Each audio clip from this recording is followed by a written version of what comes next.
Raising kids is a challenge no matter your circumstances, but the burden can feel extra heavy if you're parenting with a spouse who's gone a lot. It's a reality for so many moms on the home front, how to channel up the energy, the patience, and the coping skills to be a good, quote, solo parent. Here with strategies to help is Dr. Julie Hanks. And I like that title, solo parent.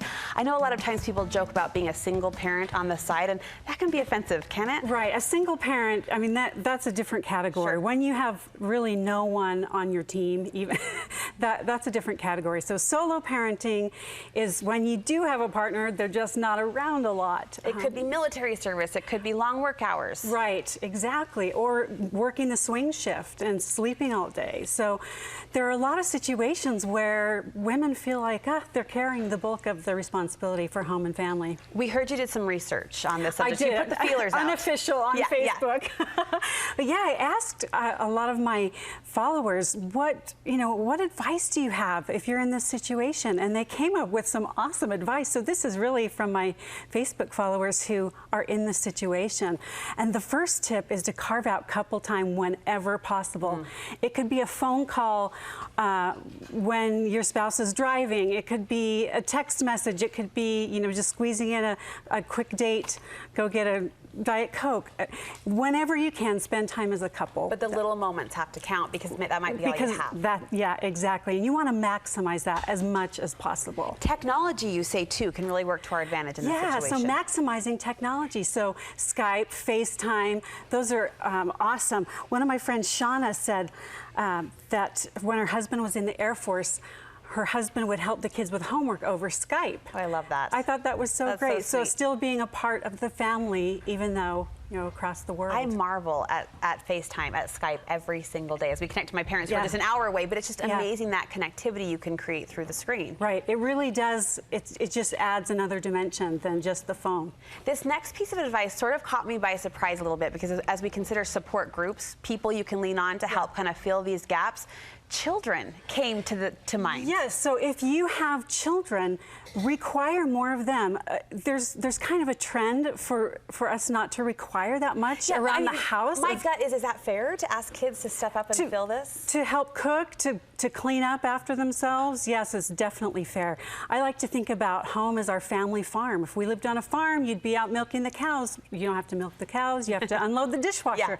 So making sure you're giving them chores to make your burden lighter. And you don't want to dump it all on one child. Sometimes the oldest child gets the brunt, and you want to spread it around as much as possible. Share the love? Yeah, share the love. So outside of those farm hands, so to speak, who else can we lean on for support? Supportive friends and family are really important because your main person isn't there a lot. So girlfriends are going to be big, sisters, mom, and really relying on them for emotional support because you need that. You need that time with women and also just time connecting in face-to-face situations when your spouse is gone. I know a big passion point of yours and a large part of your work in helping and counseling women is to focus on this idea of self-care. And obviously it applies here, but it makes it all the harder, doesn't it, when it's just you on the home front or feels like it's just you sometimes? Yes, and sometimes it helps to build in self-care. So maybe that's get the neighbor, one of your neighbor teenagers to come every Tuesday night and babysit so you can go to a movie with girlfriends or go run errands by yourself.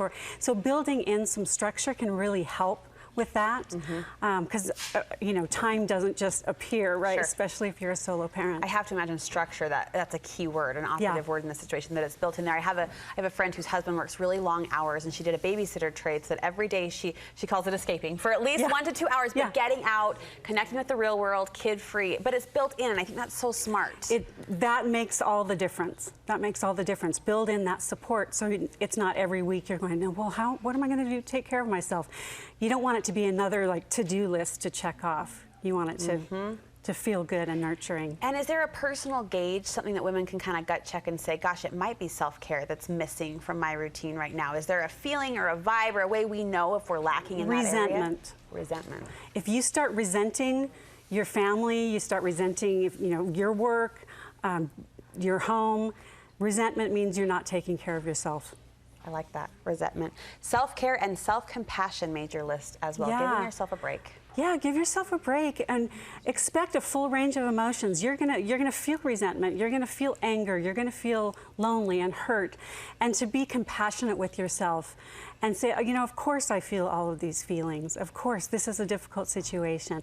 And to give yourself a little bit of love, to treat yourself as someone else would treat you if they were listening to you. That's always an interesting turn of the tables, isn't it? Like, Yeah. what kind of standards would I impose on my dearest friend or my sister? Right. Often doesn't really reflect the standards we impose on Right. ourselves. And of course is my favorite phrase. Of course you're feeling this way. Of Of course. I have to imagine that was a pretty inspiring thread on your Facebook page. It was. Yeah, you can go check it out. It was really fun to see what people said, and yeah, it was. I learned a lot.